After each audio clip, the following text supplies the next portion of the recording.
¿Cómo están? Buenas noches. Gracias por acompañarnos en Al Pie de la Letra en un nuevo capítulo. Y un capítulo que de alguna manera vamos a tener a varios protagonistas en realidad. Hoy teníamos la intención de ir metiendo algunos de los que nos sorprendieron por el camino con una candidatura. Hablábamos el viernes nada más en el telediario de Telefuturo de la farandulización de la política, un fenómeno que ya se había dado en Argentina, se dio en Brasil también en su momento, un legítimo derecho desde todo punto de vista y sobre todo con el descrédito que la clase política consiguió en los últimos tiempos. Hoy inclusive dentro del análisis escuchaba a algunos decir, pero ¿por qué habría que cuestionar que gente que no tiene el ejercicio político tradicional se meta, siendo que aquellos que sí tenían un ejercicio político nos jodieron de la manera que nos jodieron durante todo este tiempo? Otros en contrapartida hablan de la necesidad de mirar desde un punto de vista más puritano el ejercicio de la política y al menos con un mínimo de conocimiento de la función pública. El caso de Rubén Rodríguez, uno que saltó ahora como una sorpresa para muchos también como candidato a gobernador por el Departamento Central, precandidato por Honor Colorado. Era uno de nuestros invitados precisamente junto a Jorge Vasconcelos, a quien vamos a tener un poco más adelante también.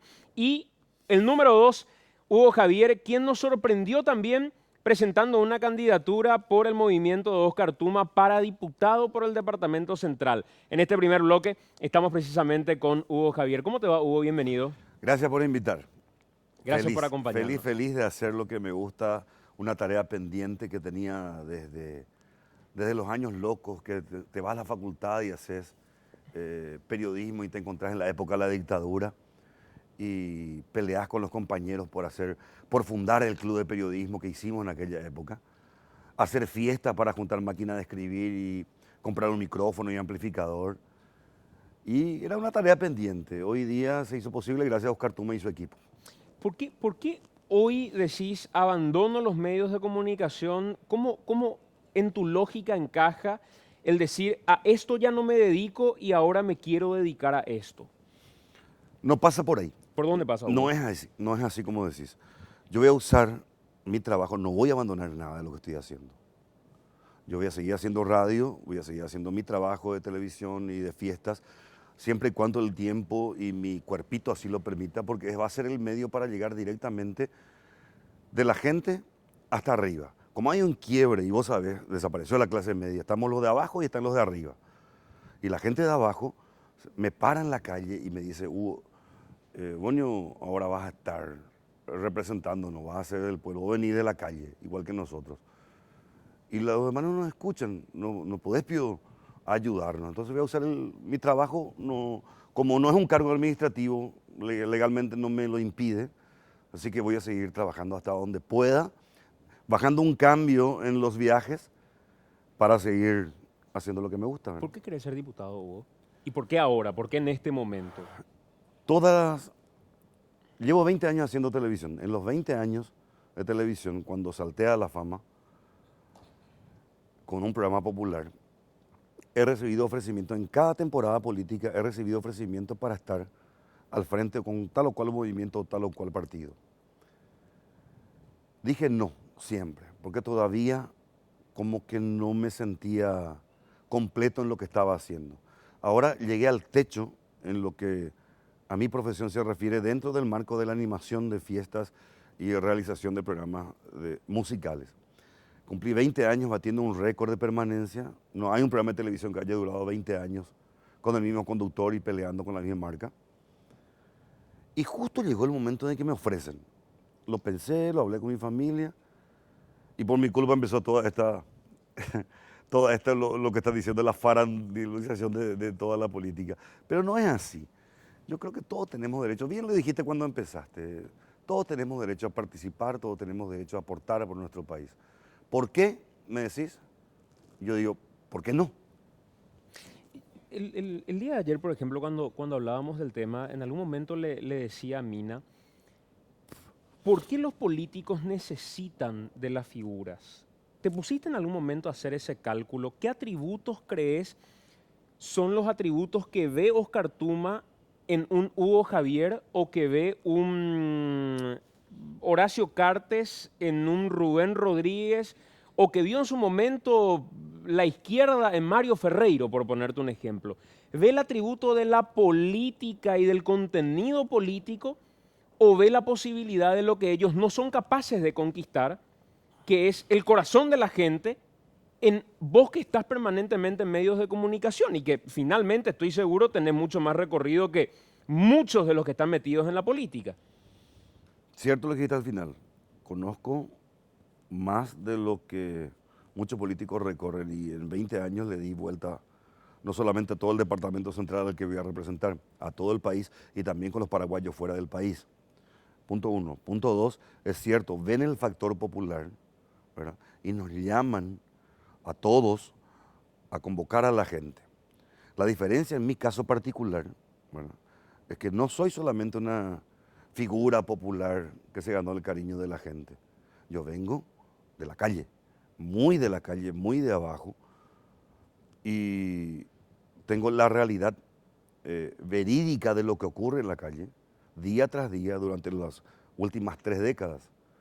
30 de radio y 20 de televisión, me han enseñado a saber sobrellevar el mundo de la farándula, que es más venenoso que el mundo de la política. Y vos sabés que es así. El mundo de la política hoy día está tal y cual como dijiste, con descrédito total. Tal vez por eso también está buscando nuevas figuras. Gracias a Dios yo di con Tuma, porque tiene un equipo que entiende lo que yo quiero hacer, ¿verdad? Yo me acerco por pedido justamente de la calle. Tengo un hermano que es mozo gastronómico, tengo hermanas que son docentes, y cuando les propuse a mi familia la idea, dice, bueno, genial, vas a llevar vos lo que nosotros siempre quisimos, ¿verdad? Los docentes ahora, me dice mi hermana, los docentes ahora tenemos que jubilarnos a los 28 años. Genial, vamos a hablar con Tuma, vamos a tratar de presentar un proyecto de ley para los 25 años. La jubilación a los 65, no, que sea a los 60 y automático. La gente en los asentamientos, en las fiestas que voy, me dice, acá el líder anda en 4x4 y nosotros no tenemos ni medicamentos. O sea, el clamor popular, ¿verdad?, llega acá. Para mí, esa va a ser mi función en la política, escuchar acá y presentar al equipo jurídico que tiene para mí Tuma y el equipo de acción social para ayudarle a todos los que me piden una mano, y el equipo jurídico para llevar a las leyes lo que escuché y vi. ¿Cómo se dio la propuesta? Decís, gracias a Dios apareció Tuma y congeniaste con el equipo también. ¿Cuándo se dio ese acercamiento? ¿En qué momento se dio ese acercamiento? ¿Vos le pegaste un telefonazo, él te llamó a vos, te dijo, te quiero invitar a una reunión? ¿Cómo fue? Fueron de varios puntos. El punto uno fue un colega locutor amigo mío de nombre Pachico, que trabaja con Dani Fleitas, candidato senador número 2 con Oscar Tuma, colega mío que siempre me decía, venía a ayudarnos, vos tenés conocimiento real de esto. Sí, pero no, todavía no es el momento, le dije. Y pasé. Los gastronómicos, los trabajadores de la calle, que son compañeros de trabajo de mi hermano, a quienes yo le buscaba a la madrugada después de las actuaciones, porque ellos no tienen cómo volver a su casa. Eso es otro de los planteamientos que tenemos. Queremos llegar a casa después de trabajar la madrugada. Y muchas cosas más que me pidieron, ¿verdad? También le dije no. Pero hablando con Tuma, nosotros le vamos a apoyar, los gastronómicos les vamos a apoyar, todos los trabajadores les vamos a apoyar a Tuma. Y habla con él y después decimos otra vez que no. Bueno, de entrada te digo que no, pero voy a hablar con él. Y me fui con Dani Fleitas a un acto de su presentación en Coronel Oviedo, de su lanzamiento, ¿Cuándo fue eso, Hugo? hace un mes y medio. Un mes y medio. De una actuación, amanecí por ahí, justo estaba por la zona, pasé y le escuché a Miguel Talavera, que es el jefe nacional de campaña, y escuché su perorata y no estaba lejos de la verdad, estaba cerca de justo lo que yo quería. Si voy a trabajar en esto y poner en tapete mi nombre, mi marca, mi imagen limpia de todos estos años, voy a ponerlo al lado de alguien que está trabajando. Y Oscar está trabajando. Vos sabés que él trabaja, legislador que presenta leyes y se aprueban y no falta nunca, atiende a gente permanentemente. Investigué sus referencias, vice en el jurado de enjuiciamiento de magistrados, labura, está permanentemente al tanto de toda la gente. Siempre vas a ver en sus pasillos, frente a su oficina, lleno de gente. Con aciertos o errores humanos, como todos tenemos, que él tuvo también sus errores, igual trabaja. Y para mí el concepto del éxito es trabajo y perseverancia, una combinación de preparación y oportunidad. Yo me preparé toda la vida y yo creo que ahora llegó el momento de utilizar esa oportunidad, porque no hay nada más poderoso que una idea a la que le llegó su momento. Yo creo que llegó el momento ahora de aplicar mi conocimiento popular en beneficio de la gente. Mira que es interesante eso, porque cuando te planteo qué conoce de vos Tuma, es probablemente lo mismo que yo conozca de Hugo Javier, el tipo afable que en televisión es recontra conocido, es extremadamente popular, un tipo que supo sostenerse, bien lo decías, 20 años con un mismo formato en televisión, de lo más popular que uno se pueda imaginar, trabajando de manera honesta. Ahora, ¿qué atributos yo puedo encontrar desde el punto de vista político? Y probablemente si no conozco a alguien, yo hoy no voy a saber si Hugo está o no capacitado porque no lo conozco a Hugo Javier. Sí sé que tiene mucha mayor calle que mucha otra gente por el roce que te da el trabajo que hace propiamente Hugo. Pero por eso te pregunto, ¿por qué crees que Tuma acepta y te da nada más y nada menos que la responsabilidad de ser el uno en conquistar Diputación por Central? Porque sabe de ese arrastre popular y lo utiliza a su beneficio, o porque sabe que además de eso, sos bueno en contenido. Sinceramente, hablando así, a calzón quitado, Sí. las dos cosas. Tipo inteligente, es político, no es un improvisado, sabe que voy a llevar más votos para que él sea senador, pero al hablar conmigo también se dio cuenta que no está hablando tampoco con un improvisado, alguien que tiene calle y que tiene conocimiento de causa y del posible efecto que esto va a generar. Y ahí está el efecto. Detrás de mí, que no hace 2 meses que estamos peleando con esto, viene Rubén, viene Juan, viene Pedro, muchos de la farándula que están ahí, hasta Gustavo también, Gustavo Cabaña. también, a quien respeto mucho, muy buen profesor, también conoce, y él va a ayudar mucho también al tema de las artes, ¿verdad? ¿Y crees que en todos los casos de este fenómeno de farandulización de la política, en todos los casos se da ese análisis que vos decís se dio con vos de decir, me puede estirar a traer votos y además es un tipo con contenido, o se da en algunos casos nomás? Yo te puedo hablar de lo que a mí respecta, no sé el contenido, no sé qué va a hacer Juan o Pedro, pero sí sé lo que yo voy a hacer. ¿Verdad? Voy a utilizar mi marca, mi nombre, mi imagen en pro de la gente. Porque honestamente, en estos 20 años de televisión y 30 de radio, ya me hice mi carrera, no solamente en lo profesional y satisfacción personal ni de realización. Económicamente estoy bien, ¿verdad? Tengo mis propiedades, mis hijos están bien. Papá falleció, fui a cuidar a la mamá, vivo con toda la familia organizando a todos. Trabajo diariamente. Mañana, tarde y noche tengo mi cartelera marcada hasta marzo del año que viene. Gano bien en este negocio. A veces mal, a veces bien. Llueve, nos fundimos, viene un grupo, nos va mal, a veces nos va bien. Pero son normal en esta profesión. Lo que voy es lo siguiente. Al tener yo consolidado mi nombre, mi marca, mi imagen, al tener estabilidad emocional, estabilidad económica, ya no tengo necesidad de venir a mentirte ni decirle a la gente, no, yo soy la salvación del pueblo. No, yo vengo a escuchar al pueblo y vengo a transmitir lo que ellos piensan, sienten y quieren. Porque ahora, en los partidos políticos, yo soy colorado afiliado hace muchísimo tiempo, desde el 85, y las bases partidarias están olvidadas. Los jóvenes están perdidos. Nuestro futuro del país está perdido porque los jóvenes de hoy no saben hacia dónde ir. Terminan el colegio, ¿qué van a hacer? Pagar una universidad privada de 800, 600 mil guaraníes mensuales. No tienen ni trabajo. La gente un poquito más abajo, mandos medios, no hay. Se puede hablar con una con gente de plata de las empresas locales o una multinacional que genere más medios para ellos. Te digo, hay mucha necesidad en la calle. Hay una realidad macroeconómica muy linda. Hay futuro hermoso para nuestro país a largo plazo, ¿verdad? Pero hoy la gente no tiene plata. Yo soy uno de los que cobra su sueldo y el día 5 ya estamos pagando todas las deudas.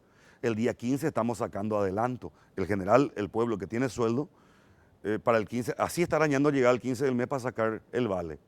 Para el 25 del mes se acabó el vale y la última semana se sobrevive prestando plata para poder pagar otra vez del mes que viene. Y te salen con que se puede vivir con una canasta familiar de 7.000 guaraníes al mes.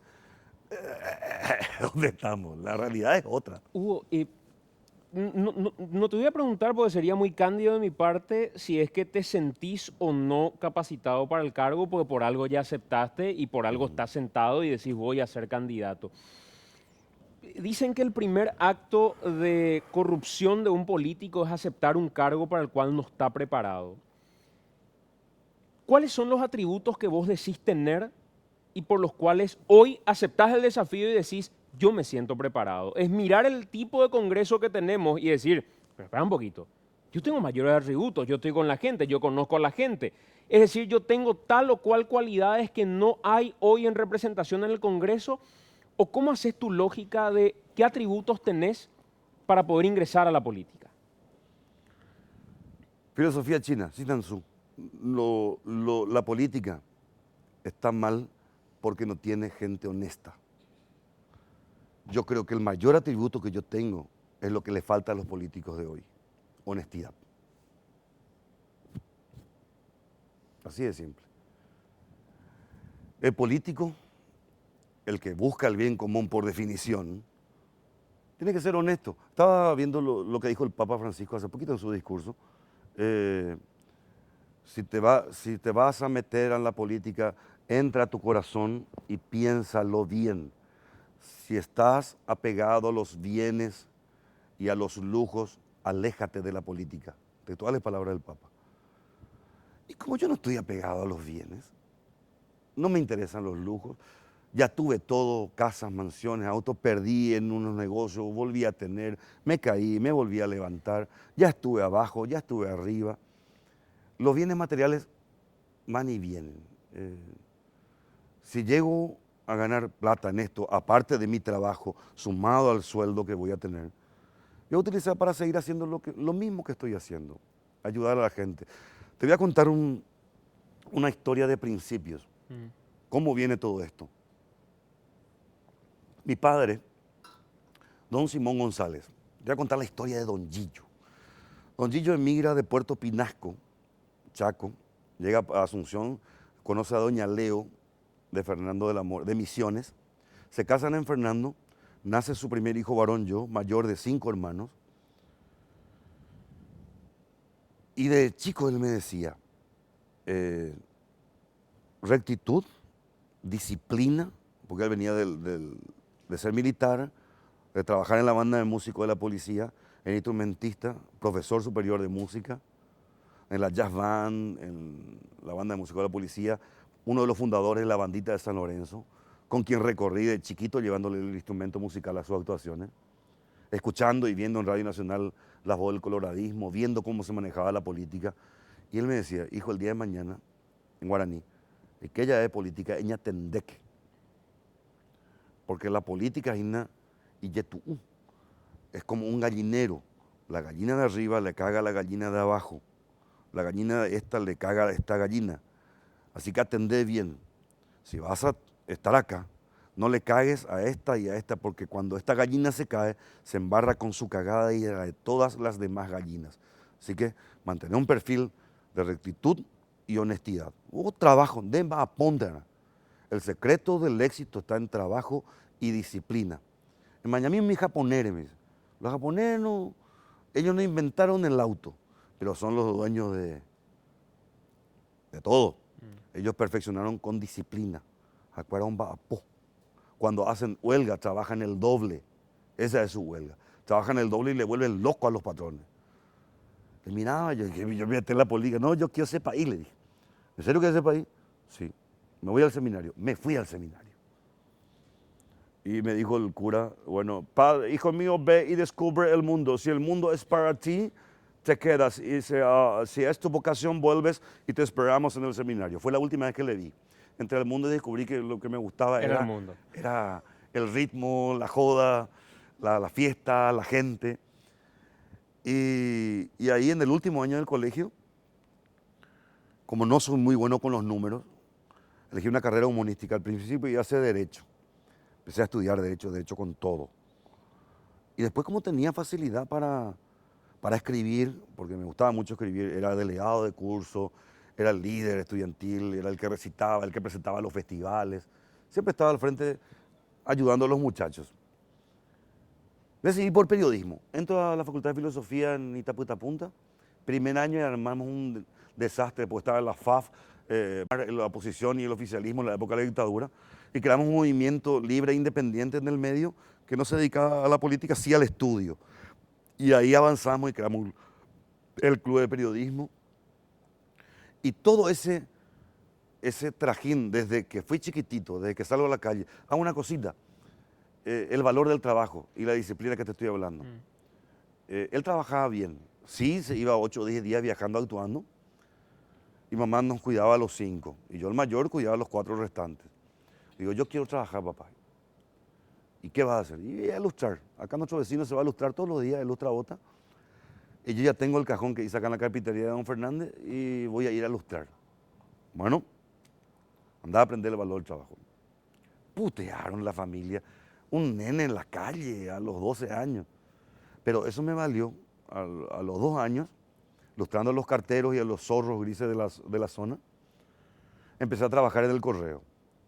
Y esa disciplina de estar a la mañana ilustrando y a la tarde en la escuela me hizo valer que en el colegio pagué mi colegio a la mañana como cartero y a la tarde como estudiante. O sea que esa escuela de la calle que siempre se Bueno. menciona, decís, es la que te permitió formarte hoy como para tener atributos y decir, no tengo miedo al desafío de ser No diputado. tengo miedo al desafío, no tengo miedo a trabajar, no tengo miedo a que hablen de que este tipo robó, estafó y jodió. Al contrario, yo fui el robado, estafado y jodido siempre. Los que me conocen en mi entorno saben que he ayudado a más gente. El último ahora, hace 6 meses, un amigo empresario que cayó en desgracia, que era el que me ayudó a levantarme con el programa de televisión, después te digo el nombre en privado, cayó en desgracia con un mal negocio, le demandaron y era la cárcel. Le puse mi camioneta, puse una propiedad, puse plata y le salvé de la cárcel y quedó libre para trabajar y ahora me está pagando de a poco lo que zafamos. Perdí propiedades, pero salvé una vida, porque él se iba a morir de mí en la cárcel. Y como eso, muchísima gente que me conoce en mi entorno, fuera de la pantalla chica, sabe de lo que te estoy diciendo y están viendo del otro lado.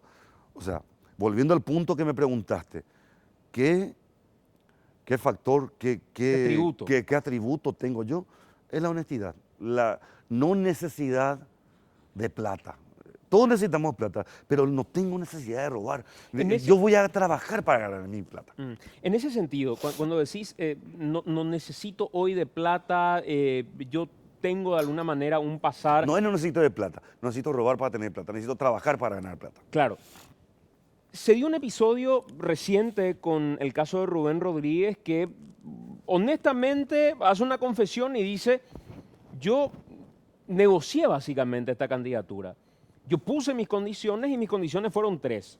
Primero, seguro médico para toda mi familia. Sí. Segundo, que me compensen económicamente lo que yo estoy ganando en los medios de comunicación para poder dedicarme a esto. Y ponía un ejemplo, decía, yo soy candidato y hoy necesito sostenerme y por 5 años voy a necesitar compensar porque lo que me van a pagar no es lo que yo cobro en la calle, con show, con lo que cobro en el grupo en el que estoy y qué sé yo. Y además de todo eso ponía una tercera condición que era seguir siendo director de uno de los medios del Grupo Cartes. ¿Vos pusiste una condición similar? Sí. No quiero plata. No quiero ni siquiera tocar la plata. No quiero que se arme un grupo de comando central, que se llame Comando Central al Ataque, y que ellos manejen directamente con el administrador de la organización, que ellos manejen los gastos. Yo no quiero, yo me voy a ganar mi plata trabajando, yo me voy a solventar mis viajes, tengo mi vehículo, me voy a ir a recorrer los 19 distritos de Central personalmente con mi vehículo, con mi combustible, con mi imagen. Mi inversión va a ser mi imagen. No quiero tocar plata, no quiero plata, yo voy a ganarme voy a seguir trabajando. Como no es un cargo administrativo, no puedo dejar, puedo seguir trabajando. Voy a seguir trabajando en radio, en televisión, en fiesta, para ganar mi platita y solventar yo lo que refiere a mi campaña. Un ejemplo rápido. Se hizo el lanzamiento en Fernando La Mora la semana pasada. Un grupo, y te doy con nombre, Americanta, Sonny Ramos, Bichito Echeverría, estamos contigo. Los músicos queremos que nos ayudes. Demasiado abandonados estamos los músicos y vos sos amigo de los músicos desde tu papá hasta hoy y sabés la necesidad de los músicos. Todos los músicos te vamos a apoyar. Se va y actúa Americanta en el lanzamiento. Un equipo de sonido, lo mismo. Vos me diste mucho trabajo, mucho tiempo. El equipo de sonido está ahí, tomá. El equipo de sonido, la gente, las modelos con las remeras, a quienes ayudé siempre, estaban ahí. Todos se adhieren ahora, porque siempre le pasé la mano a todos. Y por eso estoy tranquilo y estoy contento, porque todos me dicen sí, Hugo, estamos contigo. O sea, para vos no fue una negociación, digamos, en decir, voy a ganar menos si me meto a la política, porque, a ver, con todo lo que recorres, con el tiempo que estás en los medios, el salario que te van a dar como diputado, creo que no es un salario que va a compensar lo que hoy estás ganando en los medios de No, comunicación. yo pierdo plata entrando acá. ¿Y cuál es Por el eso. negocio entonces? Y hacer lo que me gusta. A mí me encantan los desafíos. Lo mismo me pasó hace 20 años cuando yo presento el proyecto de hacer música. Pero a nadie le gusta perder plata, Hugo. Me parece que esa es una cuestión que honestamente no voy a perder plata. me parece más honesto lo que dice Rubén en ese sentido, que yo necesito estabilidad en ese sentido, no voy a ser un loco que a esta altura de mi vida me voy a ir a perder plata. Yo sí soy un loco.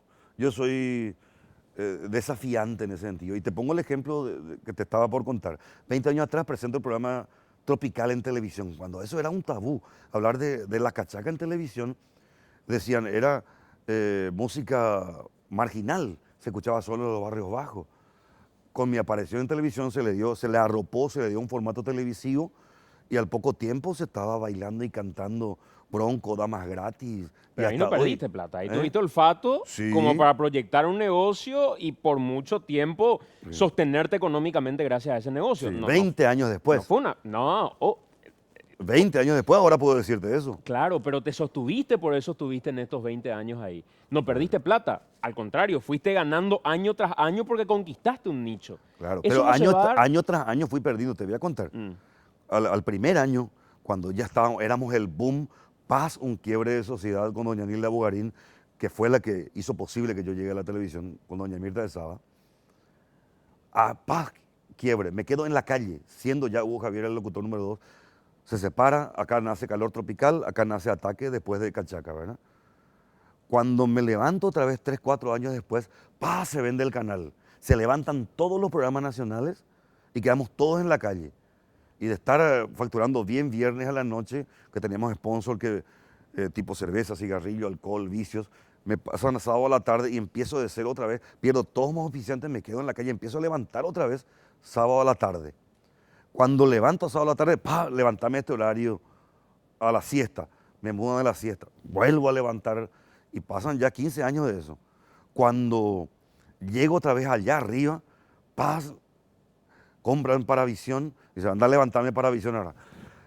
Voy, levanto otra vez el horario de Paravisión a la siesta, a la par con el mismo canal, el SNT.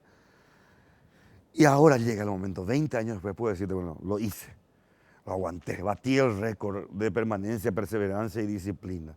No es así como decir que durante 20 años gané plata, no, gané, perdí, hice los bienes, enterré mi platita en bienes para el futuro de mis hijos. Claro, pero convengamos que si sos honesto en política, no hay una proyección económica como un negocio.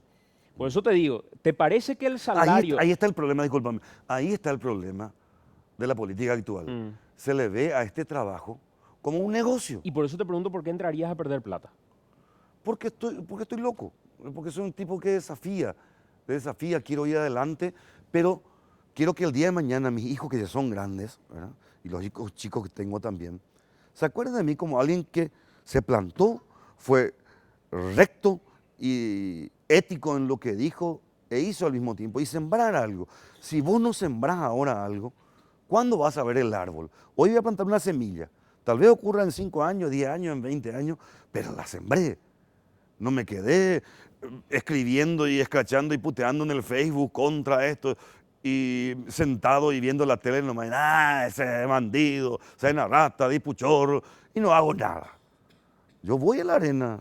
Hablando de rectitud y de ética, recién decías cigarrillo, alcohol, vicio. Desde el rol de diputado, desde el rol de la lógica de alguien que legisla en función a la ciudadanía y no en función a alguien que debe sostenerse quizá en los medios de comunicación o en las fiestas con ese tipo de elementos, ¿te planteas ese conflicto ético de decir cómo votaría en el caso que se plantea aumentar el impuesto al tabaco? ¿Cómo votaría eh, Hugo Javier en el caso que se plantee aumentar el impuesto al alcohol, por ejemplo? Bueno, todo lo que se refiere a votos, a legislación, a trabajo jurídico, eso lo vamos a decidir con Óscar Tuma y su equipo de trabajo, en conjunto. Acá yo creo personalmente que nadie es una isla. Todos tenemos que hacer un equipo, ir, como decíamos en el cuartel, en escuadra, volar así, ir juntos, ¿verdad? Yo no puedo opinar ni decirte voy a estar partidario de o no. Lo que yo piense y crea, ¿verdad? Lo voy a poner en la mesa y lo vamos a debatir entre todos. Pero mi posición en referencia a los impuestos y a pagar los impuestos, hay que pagar los impuestos. Pero con Hay que respecto generar más. pero con respecto al alcohol y al cigarrillo en particular. Por eso te hablo, vos me decís, te presentás como una persona ética. Y si te presentás como una persona ética, indefectiblemente entra un conflicto respecto a los vicios, como vos mismo lo decías hace rato. ¿Qué harías vos, Hugo Javier, respecto a ese conflicto ético que se presenta, respecto a una industria que lo sostuvo a Hugo durante mucho tiempo, que sostuvo su industria en general, pero hoy le toca a Hugo tener un rol diferente, que es el de legislar para un país con otra lógica? Yo haría lo mismo que hacen los grandes países del mundo, sí. Más impuesto para el tabaco. Más impuestos para el tabaco, para el alcohol. Más para el tabaco. Es normal en cualquier país del mundo. Cuando voy a comprar mi cigarrillo en otro país para las actuaciones, ¿sabes lo que me cuesta? Me cuesta el precio de una gruesa de acá. ¿Por qué? Alguna razón habrá. Y no puedo fumar en cualquier lugar tampoco. Tampoco. ¿Verdad? Se respeta. Ese es otro de los factores que yo creo por el que el país está a la deriva. Se perdió el respeto. Se perdió el respeto a todo.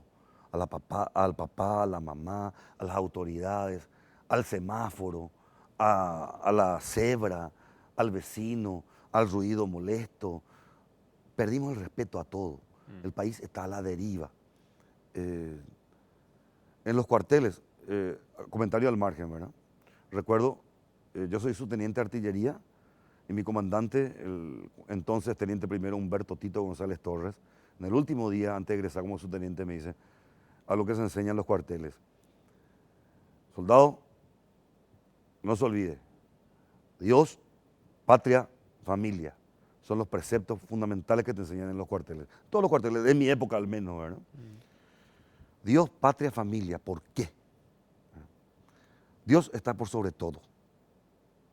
Sea de la creencia o de la religión que sea, está por sobre todo. Patria es por la que debemos luchar, es la que debemos pelear, es donde vivimos. Familia es la base de esa patria. Nuestros hijos, nuestros padres. Y se perdió el respeto a todo eso. Por eso estamos donde estamos.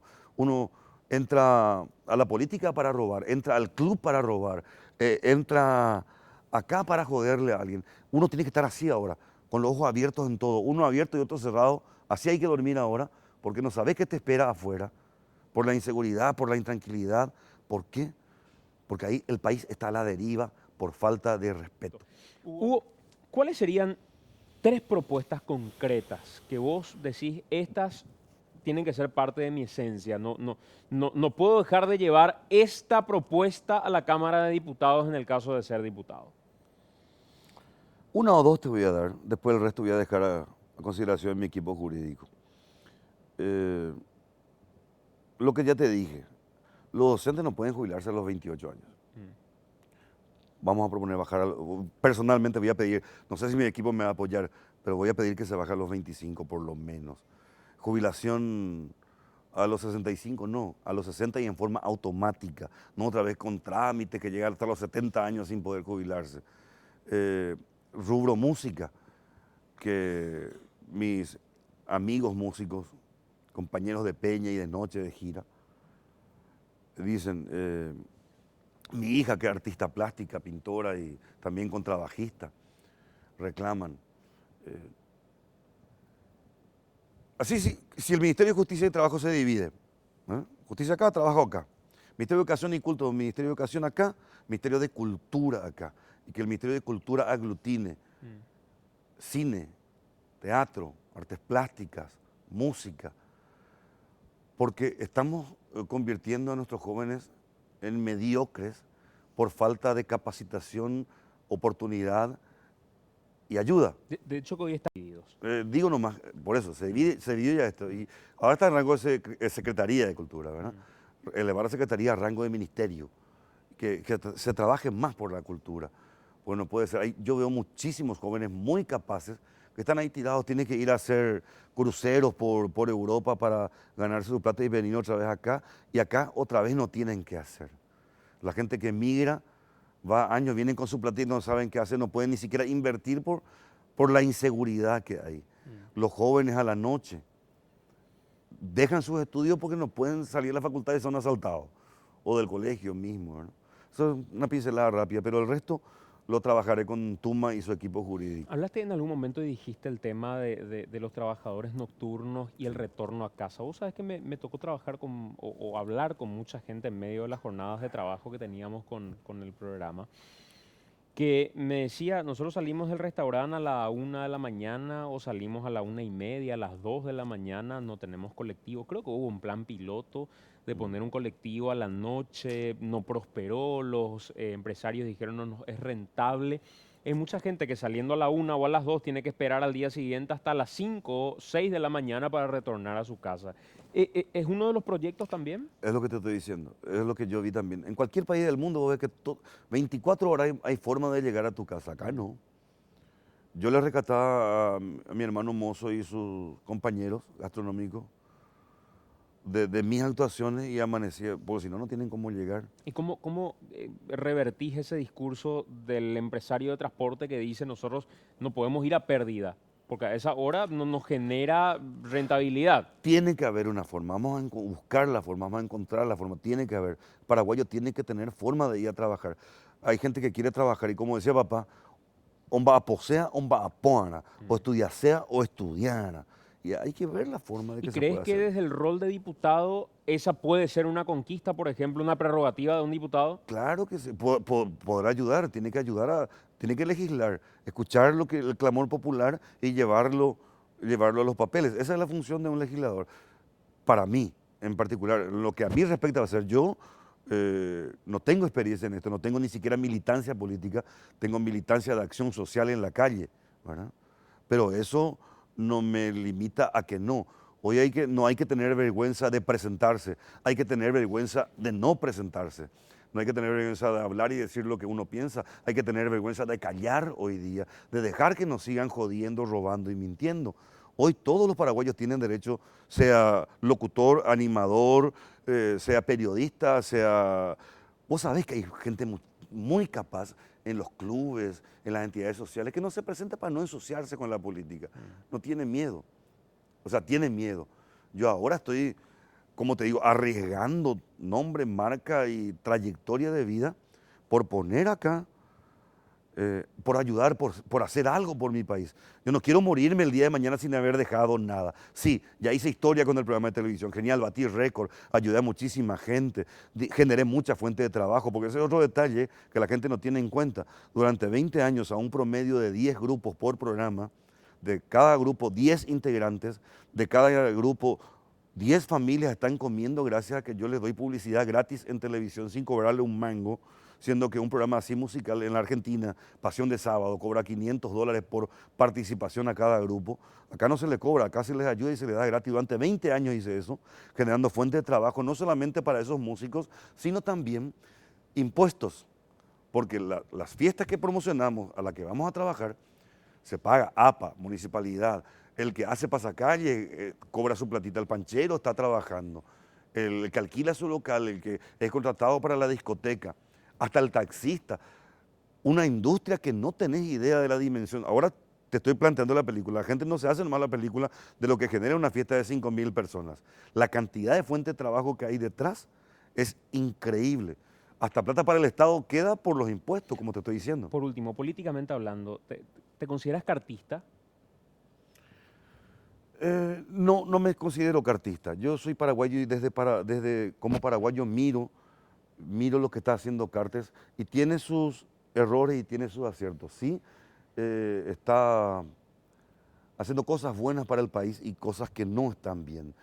No te voy a decir cuáles, pero vos ves el progreso y ves el retraso también en algunas cosas. Sí, admiro un detalle muy importante para mí que desde afuera se ve. Desde adentro tal vez muchos no le den importancia. Una obra, pellapoque, que se haga. Y si no se hace, el que no hace, se le saca. Y se pone otro y que se haga. Y que se termine y que se haga. Esa parte me gustó de su política. El trabajo. Volvemos al punto el que te dije. Su parte de trabajo admiro. Todos los presidentes que llegaron, Nicanor, Lugo, Cartes, en algún momento dijeron reelección. Y eso se tuvo que definir después con un diputado o con un senador. ¿Cuál es la vía, crees vos, para cambiar la Constitución de manera que se incluya la figura de la reelección? ¿La enmienda o la reforma? Los temas jurídicos te voy a responder con mi equipo de trabajo después cuando nosotros nos pongamos de acuerdo en a qué y cómo vamos a apuntar. Pero sí, personalmente, te digo lo que dice la calle, ¿verdad? Tenemos que tratar de llegar el día de mañana a un acuerdo en que, así como en los Estados Unidos, así como en otros países, por lo menos tengamos 2 mandatos, ¿verdad?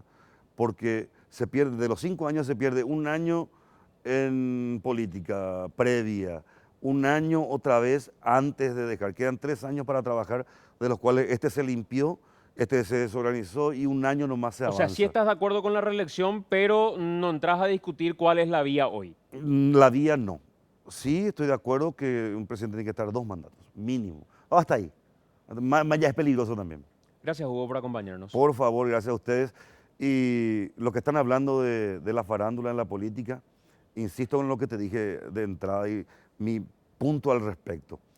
Todo paraguayo tiene derecho a participar. La política tiene que dejar de ser estrictamente y exclusivamente de los políticos. Ya tuvieron su oportunidad desde el golpe hasta hoy, desde el 89 hasta hoy, pasaron muchos. Un presidente termina, otro no, otro sí, otro no. Están jugando con nosotros. Y ya es hora que todo ciudadano participe, hable, se exprese y defienda sus derechos, porque hay un Paraguay que nos necesita. Todos podemos aportar. En lo que a mí respecta, con Oscar Tuma y mi equipo de trabajo, vamos a hacer lo posible. Si me votan y si me eligen y soy diputado por Central, daré lo mejor de mí. Si no, igual. Ya hice amistad con Oscar y su equipo de trabajo y le voy a ir pasando lo que la calle me dice, porque eso es lo que hoy hay que hacer. Hay que escuchar, hay que mirar y hay que hacer. Gracias, Hugo. 21:55, ya estamos conversando previo a este bloque con el doctor Jorge Vasconcelos. 25 años de la Constitución Nacional, de la que tanto todo el mundo habla siempre, todos son expertos en un momento determinado y hay cosas que resultan hasta preocupantes. A mí, por ejemplo, me preocupa, después de todos estos episodios que se dieron respecto al debate de enmienda constitucional, que sí que se permite, luego que la Constitución dice, luego que el presidente puede volver a ser reelecto, tesis Marco Fariña y compañía. ¿Cómo serán los abogados del futuro? ¿Qué están aprendiendo los que hoy están en la carrera de Derecho, por ejemplo, respecto a qué es lo que hay que hacer con el derecho? ¿Utilizarlo para ajustar al cliente o utilizarlo para de alguna manera ejercer alguna responsabilidad en el ejercicio del derecho? Y vamos a hablar de algunas cuestiones con el doctor Jorge Vasconcelos. Gracias por acompañarnos, doctor. Buenas noches, Santiago, para vos, para los televidentes. Yo creo que hoy celebramos los primeros 25 años del hecho jurídico y político más importante de la vida independiente del país. La primera constitución de naturaleza republicana celebrada bajo un régimen democrático, bajo la vigencia plena de las libertades públicas. No debemos olvidarnos de que nuestro primer ensayo constitucional es del año 1870, una constitución que toma como modelo la Constitución argentina, inspirada en las bases de Alberdi, bajo la ocupación de las tropas argentinas y brasileras inmediatamente, es decir, ni siquiera había concluido la guerra contra la Triple Alianza. En el año 1940 se deroga esa constitución por métodos no muy recomendables y se impone la Carta Política o Constitución del año 1940 a través de un decreto del Poder Ejecutivo que posteriormente es plebiscitado bajo el gobierno del mariscal José Félix Estigarribia. Y en el año 1967 un ensayo de constitución republicana, pero con una situación muy limitada por el fuerte gobierno autoritario en ese entonces. Caído el gobierno de Stroessner en el año 89, inmediatamente después la sociedad exige un nuevo pacto social, un nuevo pacto político y nace esta constitución que tiene como su más preciado tesoro la salvaguarda, la protección, la garantía de los derechos y libertades individuales de los ciudadanos. Diseñando un Estado republicano con algunas dificultades, con algunas falencias, que posiblemente tengan que ser atendidos, mejorados, pero en base a proyectos desarrollados, estudiados, debatidos, no por el impulso de la voluntad de una persona o un grupo, un sector de personas.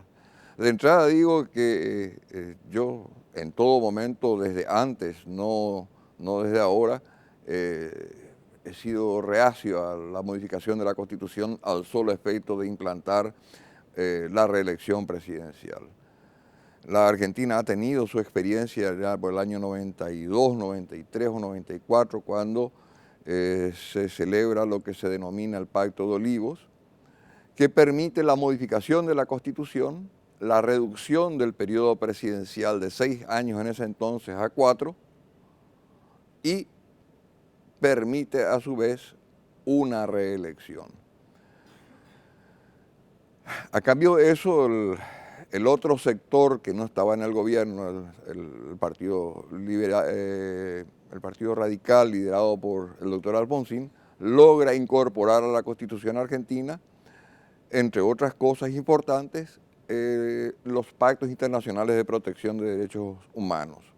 Es decir, fue el resultado de una negociación, fue el resultado de una transacción social que permitió instaurar el sistema de reelección. A pesar de ello, han tenido dificultades. El mismo Menem, después de la reelección, procuró la reelección y estuvo cerca de lograrlo. Lo mismo pasó después con Cristina Fernández de Kirchner. Bueno, experiencias en la región tenemos muchas, en el sentido de que se ha buscado permanentemente esforzar el texto constitucional para lograr una mayor permanencia en el gobierno. Yo creo que nosotros debemos centrarnos al analizar nuestra Constitución Nacional, darle el valor que merece, entenderla, porque gran parte de la sociedad no entiende lo que es la Constitución Nacional. Debemos, decía, centrarnos en buscar la mejora del sistema judicial paraguayo, en conseguir de que finalmente el concepto de república ingrese dentro del sistema judicial paraguayo. Doctor, respecto a los desafíos que los vamos a desglosar un poco más adelante de nuestra Constitución y hoy qué es posible incorporar o qué es oportuno, adecuado quizá incorporar, ¿cuál es la mayor virtud o el elemento más preciado que trajo esta Constitución? Hablabas de garantías, de libertades, Sí, sí. de derechos en general. Y hace rato hablábamos de que todos los presidentes que llegaron quisieron de alguna manera volver a intentar otro periodo. Sí. Y al final se encontraron con la Constitución que terminó siendo un elemento de muralla. Como yo soy un enfermo de los zócalos, tengo que decir que Vasconcelos es con S en este caso, porque Sí. no voy a poder dormir tranquilo si es que eso sigue con C ahí. Pero al margen de eso, ¿cuál es el mayor aporte de esta Constitución en 25 años? La limitación del poder político. Ha sabido limitar el poder político de manera tal a que su ejercicio no sea obra de la voluntad de los gobernantes. Por eso es que es tan manoseada, tan desprestigiada nuestra Constitución en manos de nuestra clase política, porque ha sido un freno, ha sido una valla que ha impedido los abusos que hemos tenido antes. El único punto que es criticable de esta Constitución es el diseño del sistema judicial. El resto no tiene absolutamente nada de criticable. ¿Vos no tocarías, doctor, nada de la Constitución salvo lo que modifique eventualmente el sistema judicial, supongo que de cara a lograr una mayor independencia? Pregunto yo, ¿qué merece ser modificado de esta Constitución? Esta es una cuestión de gusto personal. ¿Sí? A mí me encantaría que la Constitución paraguaya establezca e incorpore la figura de la revocatoria de mandato, por ejemplo. Sí, podría. Pregunto yo, ¿sirve para algo? Yo siento que sí. Yo siento que es En un arma. Venezuela sí sirvió para algo. Hace más de 10 meses que están intentando poner en marcha el mecanismo revocatorio de mandato de Maduro y no consiguen. Convengamos que Venezuela es un país que dentro de sus particularidades Es tiene una cultura es dictatorial. es el único país en la región que tiene esa figura en su constitución. ¿Y no te parece, doctor, que sea una figura que le dé a la gente la posibilidad de decirle a un gobernante: no cumpliste con lo que me prometiste, no me representás, No me opongo, te vas? no me opongo, pero no creo que sea una conquista que merezca un trabajo, vamos a decir, desgastante. Lo que merece un trabajo desgastante es, te decía, no brindarle más independencia al Poder Judicial, porque el Poder Judicial tiene o no tiene independencia conforme a la voluntad de sus individuos, de sus integrantes.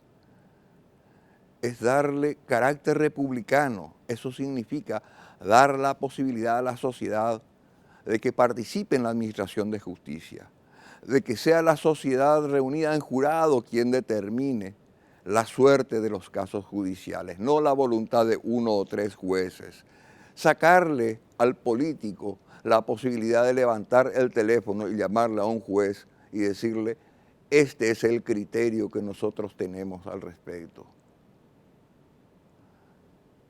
Tendrá que hacer con 12 ciudadanos, no con un juez o con 3. Y ahí no es discutible. Me gusta, doctor, el planteamiento. Me gusta sobre todo como un elemento de debate.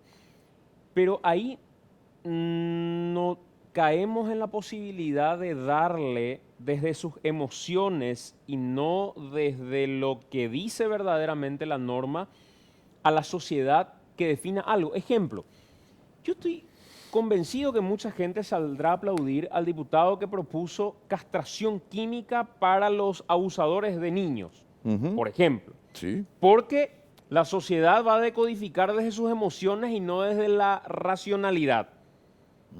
¿No te parece que puede ser un arma hasta peligrosa el otorgar a 12 personas? Las estadísticas de aquellas provincias donde se han implementado el sistema de juicio por jurado en la Argentina en los últimos tiempos, determinan que exactamente se siguen manteniendo los mismos porcentajes de absolución y condena en ese tipo de casos.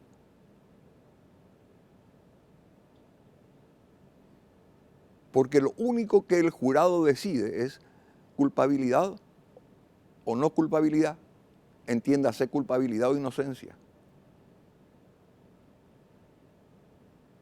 No hace interpretaciones legales. Las interpretaciones legales las hace el juez. Pero le sacamos al juez, bajo el régimen de juicios por jurado, ese poder inmenso que tiene de decidir por su sola voluntad y con la participación de una llamada telefónica, de la influencia de un amigo, de un correligionario, de un vecino. Y es la sociedad la que define quién es delincuente y quién no es delincuente. ¿No hubiese sido mucho más razonable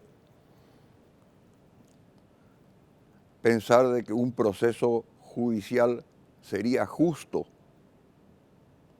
en un sistema de juicios por jurado para aquellos que se encuentran hoy procesados por la quema del Congreso, para aquellos que se encuentran procesados hoy por el asesinato de Rodrigo Quintana?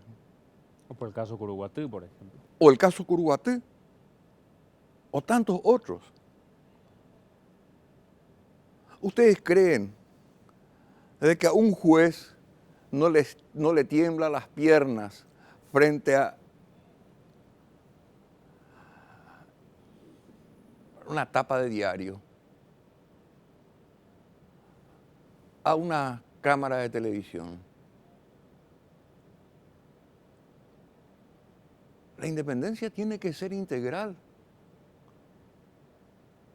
La independencia tiene que ser no solamente respecto a los factores externos, sino también respecto a los factores internos.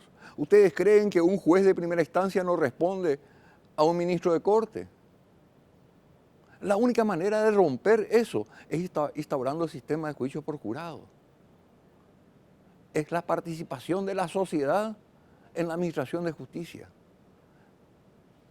¿Y qué garantías uno tiene que esa sociedad no es corrompible? Si finalmente el juez sale de esta misma sociedad, no es ajeno a la sociedad a la que pertenece. Es que se trata de un juicio público. Ese que hoy está juzgando va a volver a su casa, sin guardia policial, sin los privilegios del cargo. ¿Va a poder verle la cara al almacenero después de haberse vendido?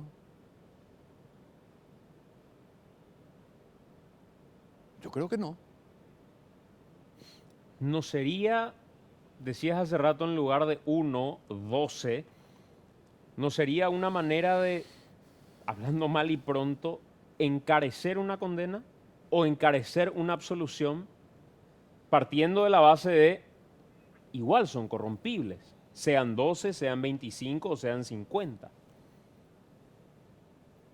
Es absolutamente improbable que ocurra, no imposible, improbable que ocurra algo así. Hay un proceso de selección del que participan tanto el acusador como el defensor en presencia del juez. Es muy difícil. Es más fácil entrar al sistema judicial por el Consejo de la Magistratura a través de un amigo que integrar un jurado sin haber sido sometido a un proceso de selección riguroso. Doctor, dentro de esos desafíos del sistema judicial, creía que uno de los planteamientos iba a ser, por ejemplo, el mecanismo de selección, sea de fiscales, del propio fiscal general del Estado. Hoy el Congreso sufre una crisis a raíz de ¿qué Congreso va a decidir la selección de una terna, un fiscal y elevarla al Ejecutivo? Y del propio jurado de enjuiciamiento de magistrados, por ejemplo. ¿No son esos desafíos más urgentes? Pregunto. Yo siempre sostuve de que el sistema de designación de magistrados, el sistema de designación del fiscal general del Estado, es absolutamente irrelevante. ¿Por qué? ¿El sistema de selección otorga garantía de calidad? ¿El sistema de selección otorga certificado de calidad? No. Lo único que va a otorgar certificado de calidad es la ruptura de la vigencia de un sistema impune. El que se equivoca, se va. Yo creo que sí el sistema de selección podría llegar a brindar algún tipo de garantía, sobre todo si ese sistema de selección está blindado de una decisión política, si los parámetros que se van a tener en cuenta son parámetros de foja de servicio, de capacidad e idoneidad profesional. Santiago, debemos partir de la base de que no se puede construir un poder judicial sin criterio político. Si hablamos de derecho, estamos hablando de política. La concepción de la propiedad privada no es una concepción jurídica, es una concepción política, es una concepción ideológica. Entonces, no podemos pretender un poder judicial con asepsia laboratorial, porque lo que se va a debatir no es una fórmula química, lo que se va a debatir es una conducta humana juzgada desde el criterio, desde el cariz de una ideología, de una posición política. Así habrán jueces más conservadores, jueces menos conservadores, jueces más tirados a la izquierda, jueces menos tirados a la izquierda. Entonces debemos olvidarnos de que la política es el veneno de la justicia. El veneno de la justicia es la venalidad. El veneno de la justicia es la incapacidad intelectual, la incapacidad moral, el amiguismo, el correligionario, el cómplice, el encubridor. A ver, me parece conceptualmente interesante, pero si ese concepto lo bajamos a nuestra realidad, la realidad es de una política que independientemente al debate, finalmente un periodista hace política. Desde lo que Sí. dice, desde lo que piensa, hace política un periodista. Y es legítimo. Influye en la sociedad, por supuesto que influye. Cuando es entrevistado el doctor Vasconcelos y da una postura respecto a un conflicto jurídico, lo hace desde su formación, desde su criterio, desde cómo cree que la ley debe ser adaptada. Eso finalmente es política también. Sí, señor. Pero yo me refiero a la política desde aquella que es reducida a los pactos meramente coyunturales, como los que estamos viviendo ahora, donde ayer era normal hablar de la enmienda y hoy la coyuntura hace que sea satanizada la enmienda. O ayer la negativa respecto a grabar impuesto a la soja tenga una posición y mañana tenga otra. Y ahí no hay una cuestión política ligada a la ideología. Hay una cuestión meramente coyuntural. Sí. Cuando hoy van a designar un miembro del jurado de enjuiciamiento de magistrado del Consejo de la Magistratura, no hay un debate político desde lo conceptual que yo aplaudo plantea el doctor Vasconcelos. Hay una cuestión política coyuntural y punto. Y termina reducida al pacto. Eso es lo que me da miedo, doctor. Pero eso no es nuevo. Y la única forma de romper es el diseño de un sistema judicial distinto. Si este está acabadamente demostrado su fracaso. Y no es el mecanismo de selección de estos representantes el problema. No. Yo le sacaría a la clase política la prerrogativa de decidir sobre eso.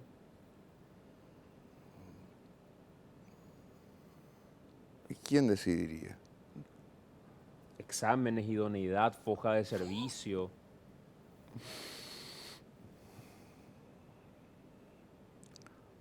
la ética, la moral, no se estudian en la facultad, se aprenden en la casa. No se evalúan desde un test de preguntas con respuestas múltiples. Se evalúa en el camino. No. La única manera, Santiago, de romper con este diseño monárquico de justicia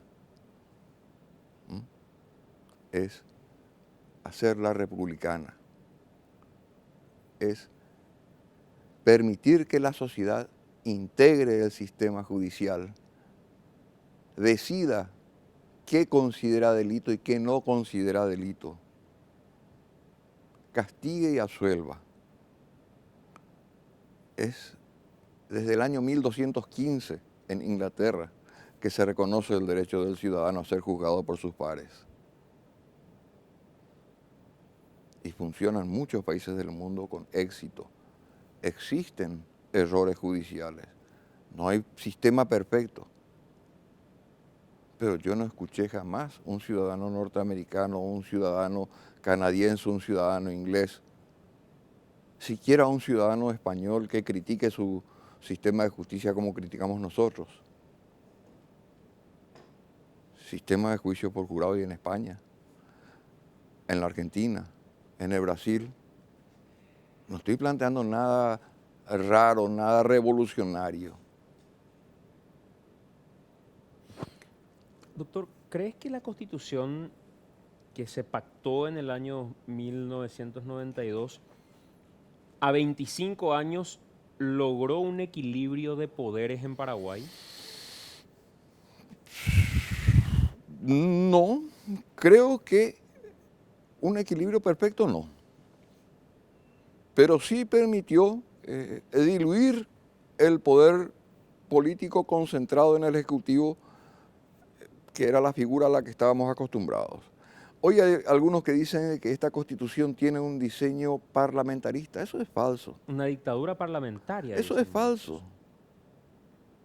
¿Por qué es Hay falso, mucha doctor? gente que habla sin saber de qué está hablando. ¿Y no tiene este Congreso, este Parlamento, ¿Cuáles facultades que no tiene otro Congreso? el que se queja siempre de las facultades que tiene el Congreso, por ejemplo, es Cartes, hablando del tema presupuestario, diciendo... El señor Cartes tiene que entender y sus asesores le tienen que explicar que la ley de presupuesto no es otra cosa que una ley de autorización legislativa para el uso del dinero público. Es autorización legislativa que le da al pueblo representado en el Congreso para que use de los recursos públicos. El presupuesto no es caja chica del Ejecutivo, no es caja chica del Legislativo, no es caja chica del Judicial. Es ley de autorización de gastos. Voy a ser de abogado del diablo. Adelante. Si yo soy Cartes y yo creo que como política de gobierno hay que cortar el ingreso de más funcionarios públicos, parar con el ingreso de funcionarios públicos y llevar ese dinero a inversión en obras, por ejemplo, o en programas sociales tipo Tecoponá, A ver, y el Congreso como una vendetta me dice, no le voy a dar esa facultad y voy a seguir destinando esta plata a esto. Esa no es una prerrogativa superior a la que debería tener el Congreso inclusive. Haciendo abogado del diablo, digo. a ver. La hipótesis es de que el Congreso genere mayor cantidad de cargos, otorgue mayor cantidad de salarios. Lo utilice como prebenda o... Pero ¿quién administra el Estado? El Ejecutivo. ¿sí?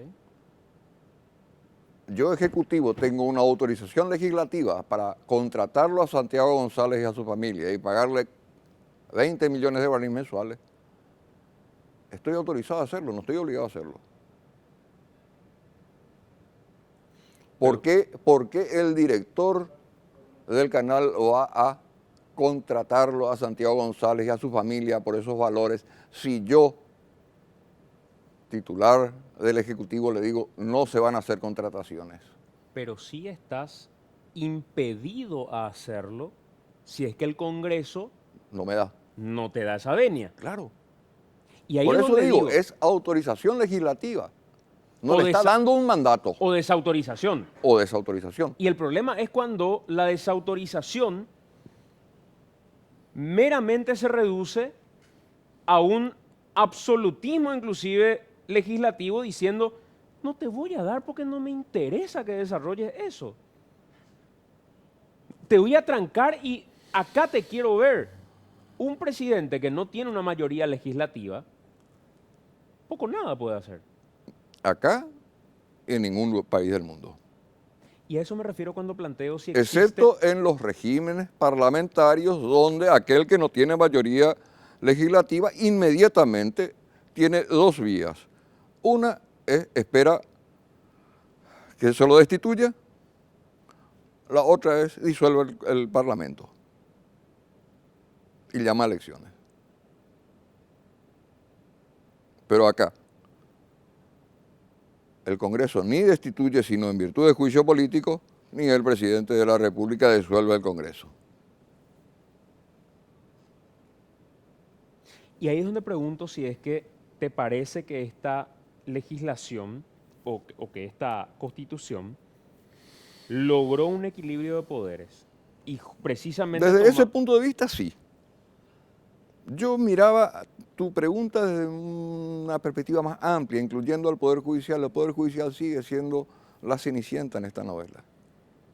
Y sigue siendo porque es un poder débil. No digo que no sea independiente o sea dependiente, digo que es un poder débil. Por eso es que tiene proclividad a la dependencia.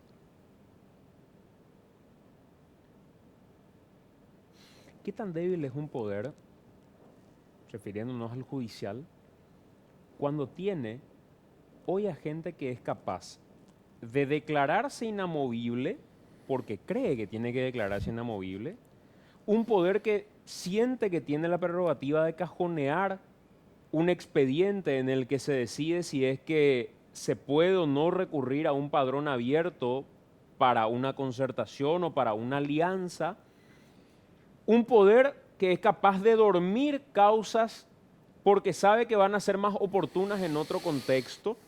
¿No te parece que ese es un poder fuerte y hasta peligroso, doctor? Peligroso, sí, fuerte no. Y no tiene esa fortaleza al momento de decidir cuándo quiere resolver algo. ¿Lo hace por iniciativa? Lo hace por estar sometido. ¿Entonces es fuerte? No.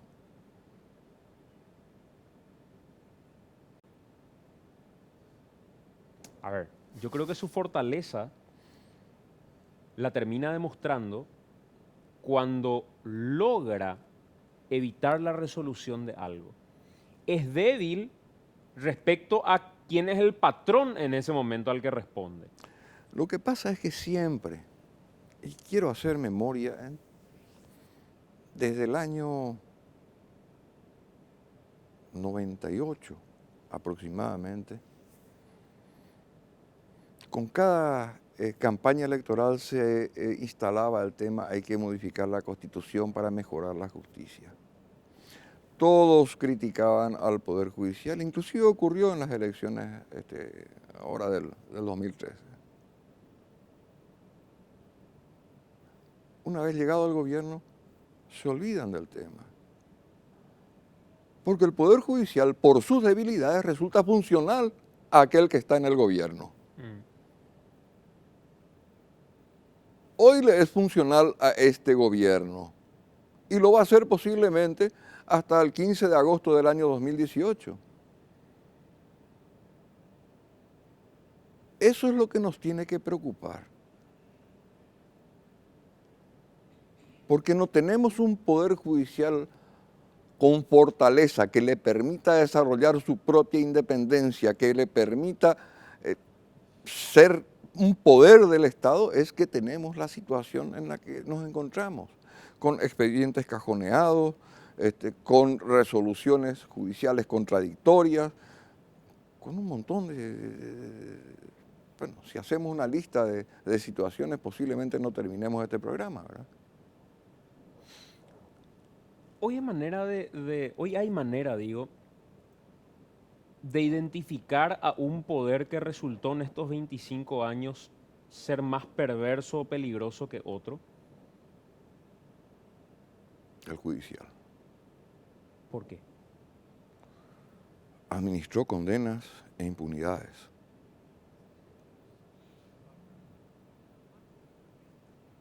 Me decía hace 30, 35 años atrás,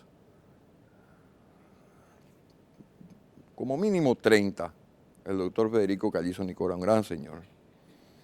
Vasconcelos me decía, si no funciona el legislativo, no funciona el ejecutivo.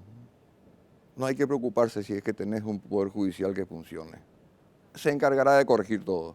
Si el poder judicial no funciona, olvídate, ahí no funcionará nada. Pero lo recuerdo como si fuese ayer en la secretaría de un juzgado, estábamos conversando, yo recién recibido abogado y él un señor ya de vasta experiencia profesional. Y tiene razón, tenía razón y seguirá teniendo razón. ¿Va a tener algún impacto, o ya tiene, pregunto, algún impacto en aula? Todos estos episodios donde todos se convirtieron en expertos constitucionalistas, donde todos tienen la capacidad incluso de decir, la Constitución dice esto, no prohíbe luego nada. Que la Corte se constituya y finalmente resuelva a través de una certeza, independientemente de si hay o no una causa abierta, que la Corte diga como un órgano consultivo. Lo trabajamos en la aula con los alumnos. Ese tema y otros temas, los trabajamos, escuchamos todo tipo de opinión. Después de todo, no es la idea es someterlos al criterio del que está al frente de la cátedra, sino debatir. Se debatió el tema, le hemos hecho ver de que no existe el proceso de certeza constitucional, no está previsto en la Constitución, no está previsto en el Código Procesal Civil, no hay ninguna ley que lo autorice.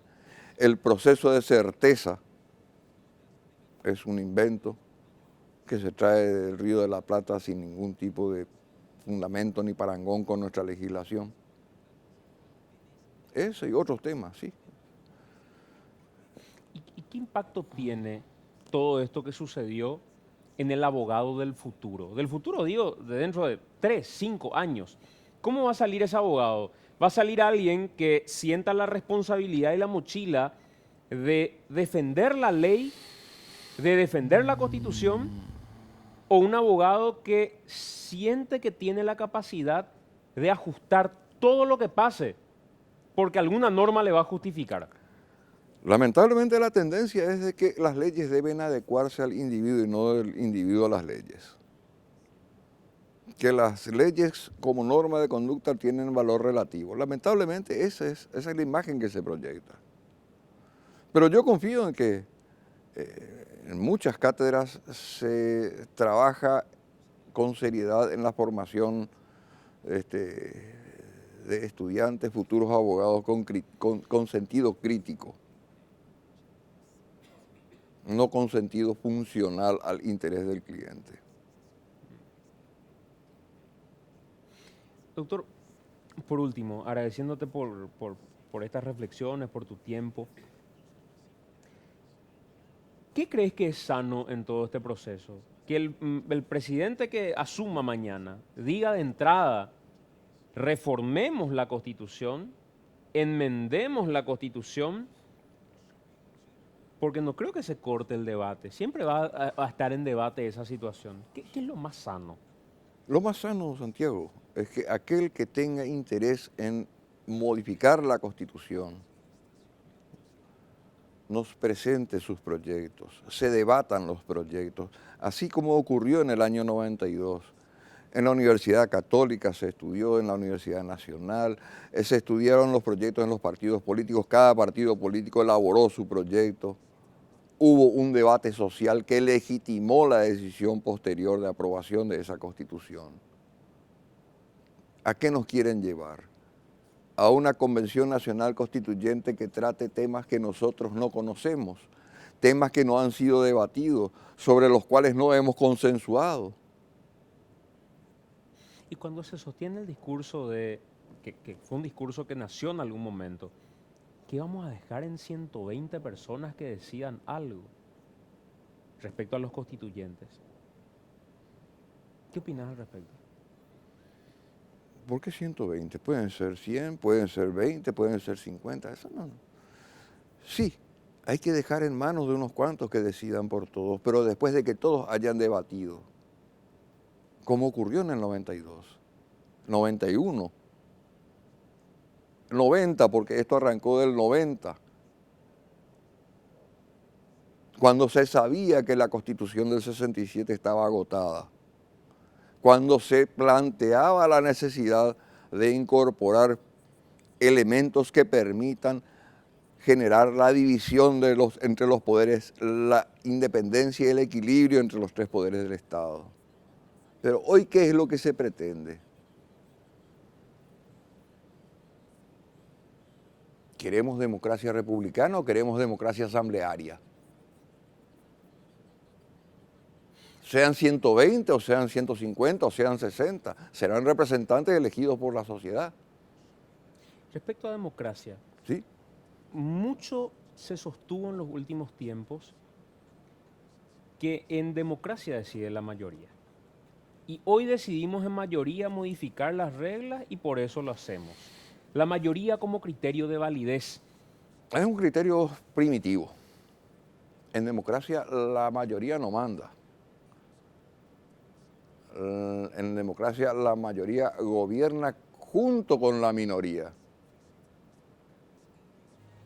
Por eso es que hay un sistema de representación proporcional de minorías en el gobierno, en el legislativo. La mayoría per se no es criterio de imposición porque ahora somos más. Entonces, ¿cuál sería la razón de ser de la presencia de la minoría en el legislativo? Meramente anecdótica. Ese es un criterio, no es democrático, es autoritario.